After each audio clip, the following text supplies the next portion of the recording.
Hi, Joe O'Connell, Sandpiper Pump. We're going to show you how to put a wet end kit into an S1F non-metallic today.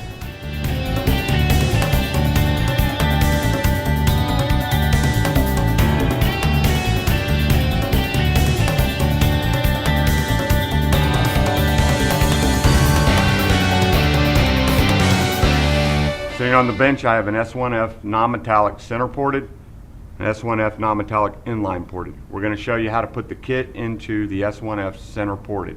Sitting out front here, I have examples of Sandpiper genuine parts, wet end kit, air end kit. The rebuild you're going to see is accurate in man, method, and machine, but for video purposes, some parts of the work performed have been condensed in time. At any point during the presentation, please pause this video until you've completed any phase of the process. The pump we are using in this presentation has been built new and is considerably easier to work with than a pump that has been used in a process. Additional time may be required in the preparation and separation of parts and components during the rebuild. Identifying which kit is required for your repair has become easier on newer pumps with the permanently affixed metal serial number tag that now indicates the wet end and air end kit information for the pump. Kit information can also be found in the service and operating manual. Sandpiper genuine replacement parts, wet end and air end kits provide a bill of material of the components included in the kit. All items included in the kits are components that Sandpiper recommends replacing when rebuilding a pump. The pump we are using today is an example of the ease of kit installation. Always consult your respective service and operating manual before performing any maintenance on your pump. Service and operating manuals include composite repair parts drawings, repair parts list, and torque specifications. For service and operating manuals or more information, visit us on the web at www.sandpiperpump.com. Always remember that safety is the highest priority. When working on or around any equipment, always follow the correct safety procedures. Always read and follow the safety warnings and instructions in the service manual before any work is started on the pump. For more information, see the Warren-Rupp video on safety at sandpiperpump.com. During our wet side rebuild today, from our wet end kit, we're going to install diaphragms, check balls, and sealing rings. These are the recommended tools used with the rebuild. While the sizes may change based on the model, the type will remain the same. Torque wrench, ratchet, O-ring pick, small slotted screwdriver, snap ring pliers, sockets and or wrenches, 1/2 inch, 9/16 inch, 3/4 inch, 1 3/8 inch 6-point socket, 3/16 inch socket head Allen wrench, 5/16 inch socket head Allen wrench. Let's get started. For ease of assembly and disassembly, we're going to use a 3/8 inch impact gun. We're going to go ahead and start by taking off the manifold.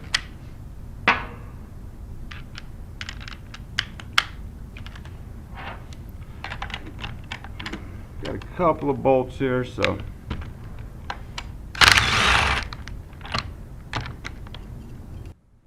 once you've removed all the bolts from the discharge manifold, set that aside.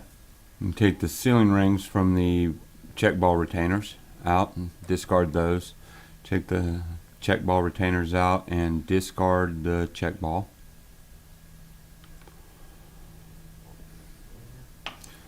Do that on both sides. After some use, the retainer may stick inside the chamber. May need a pair of pliers to remove the check ball retainer assembly. Reach in and pull the inner seals out and discard those.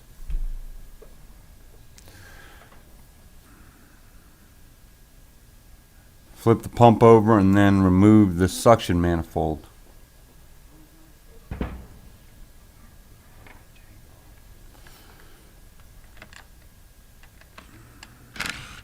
Once you have all the bolts loosened, set the suction manifold aside.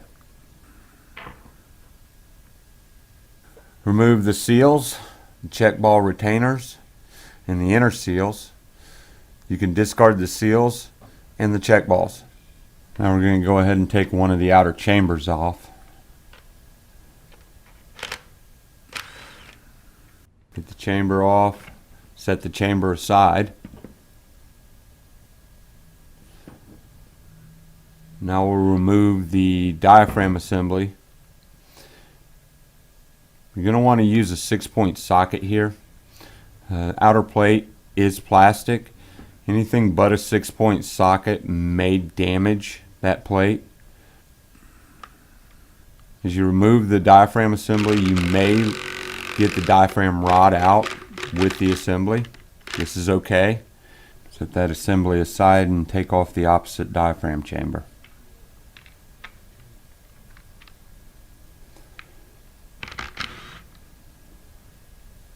Set it aside and remove the diaphragm assembly. In this case, the rod came out with the diaphragm assembly. Now we're going to remove the diaphragm assembly from the diaphragm rod. Today we are using a vise with soft jaws. Soft jaws are utilized to ensure that the shaft is not scarred, scratched, or damaged while it's clamped in the vise. Go ahead and install the diaphragm rod into the vise, and we'll remove the assembly from the rod. Make sure you use a 6-point socket. Keep from damaging that outer plate. Get that off. Set your bumper aside. Remove the rod. You want to inspect the rod for scratches, gouges. Replace if needed. Take your soft jaws off, and we want to go ahead and grab the inner plate on one of the diaphragm assemblies. Make sure you grab at the lower part of the inner plate and not on the radius. And using our 6-point socket, we want to separate the inner plate from the outer plate.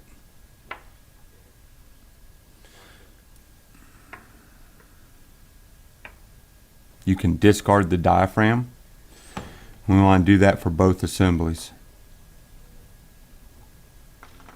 Again, making sure that you grab on the lower part of the inner plate.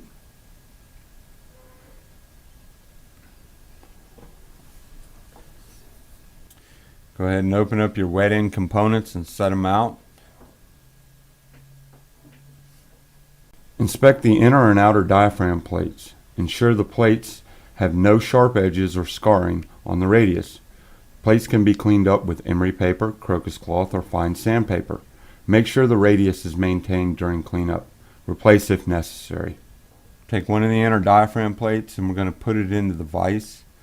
You want the flat face of the inner diaphragm plate to be up. Take our diaphragm. Natural bulge of the diaphragm will face out, so you'll place it so it's facing up. And then the outer plate. Thread the outer plate through the diaphragm into the inner plate and torque the assembly together. We want to repeat this process for the next assembly. Again, grabbing the diaphragm plate low on the plate and not on the radius. Flat face goes up. Natural bulge of the diaphragm will go out.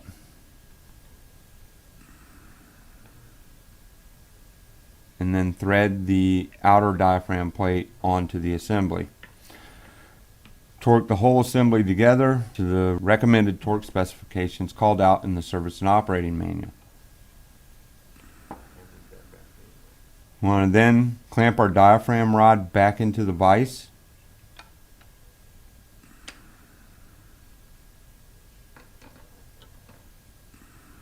And we're going to go ahead and thread one assembly onto the rod. Make sure you put your bumper on and thread the assembly onto the rod. And you want to torque this assembly to the rod according to the torque specifications found in the service and operating manual. And then install the assembly with the rod into the intermediate. You have to make sure you get proper hole alignment. It is unbalanced. There's 4 holes on each side of the diaphragm. You need to make sure you line those 4 holes up on each side of the diaphragm with the 4 holes in the intermediate. You have a center point on the intermediate and arrows on the diaphragm.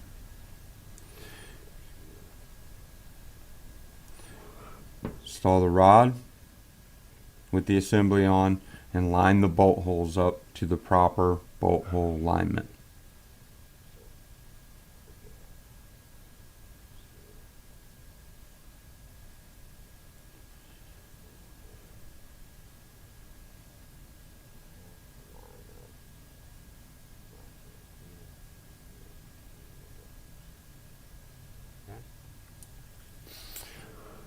Take one of our outer chambers. Inspect the outer chamber for casting integrity. Inspect the machine faces and radius of the chamber for damage or material buildup. Scarring, scratches, or material buildup can be cleaned up by using emery paper, crocus cloth, or fine sandpaper. One thing about the chamber, it does have a bead on it. You need to make sure that bead is maintained. Replace the chamber if necessary.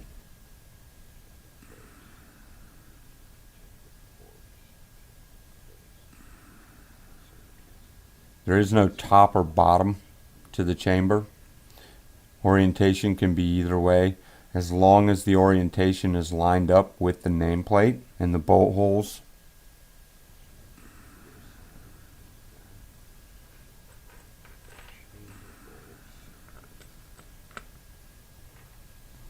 Put your bolts in, tighten them down in a crossing pattern.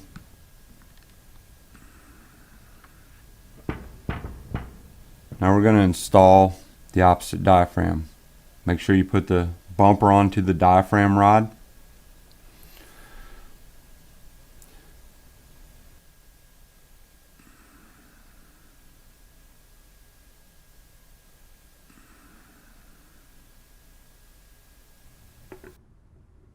Thread the assembly on the rod and tighten to manufacturer's recommended torque.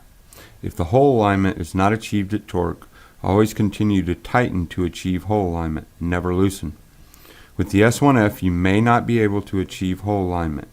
In this case, remove the diaphragm assembly and loosen the inner and outer plate. Rotate the diaphragm and retighten the assembly.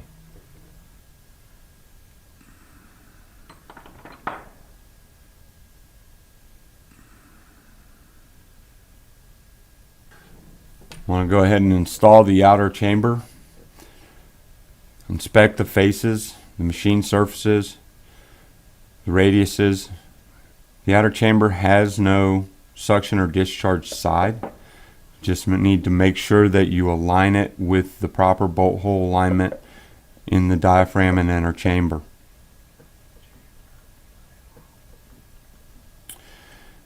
Get the bolts in and then torque in a crossing pattern to the specifications called out in the service manual.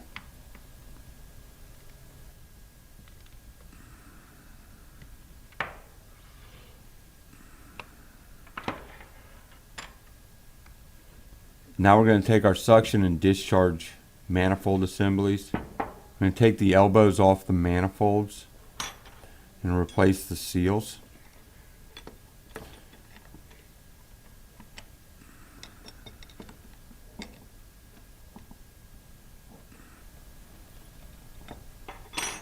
Separate the elbow from the manifold and remove the seal. I want to inspect that seal face, inspect all the faces.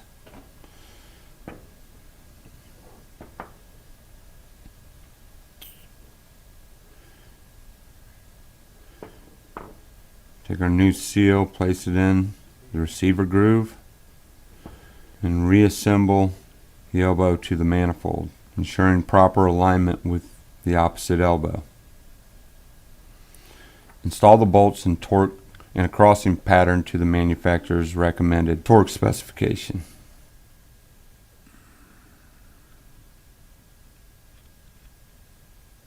You want to repeat the process on the opposite side.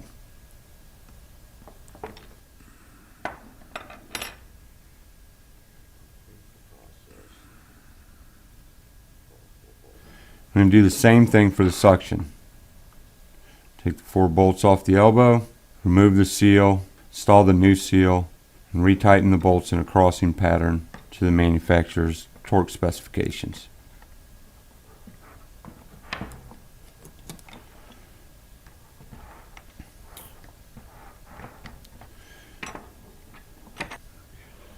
I want to make sure we put the unit upside down first. The nameplate on the intermediate would be up, so make sure you flip the unit over so you cannot see the nameplate. Install the 2 seals.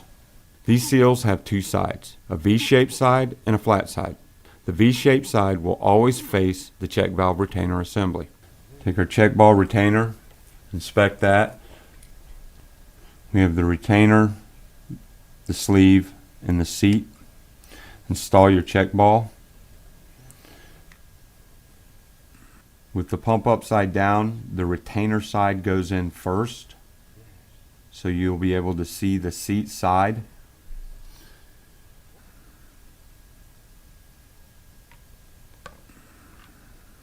Do this on both sides.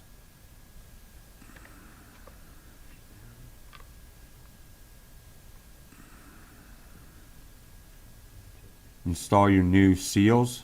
The V-groove of the seal goes up against the check ball retainer assembly.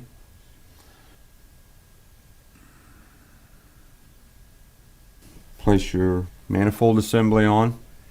Orientation of the manifold is based on process requirements and may be reinstalled in either direction. Tighten bolts evenly in a crossing pattern and torque to the recommendations called out in the service and operating manual. There will be a gap left between the elbow flange and the chamber flange. This is okay. The flange seals against the seal. Do not try to compress the gap out of the flange faces. Flip the unit over. Install your inner seals. And again, these seals have two sides. The V-shaped side will always face the check valve retainer assembly. And in this position, you're going to take your check ball retainer assembly. With the pump upright, you'll need to take the check ball retainer assembly and install the seat side first.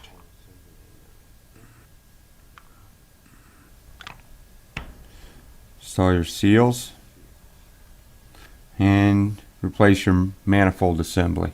Orientation of the manifold is based on process requirements and may be reinstalled in either direction. Tighten the manifold assembly down to recommended torque. There will be a gap between the elbow flange and the chamber flange. This gap is okay. That completes our wet side rebuild of our S1F non-metallic. If you're doing a complete rebuild, also see our air side rebuild.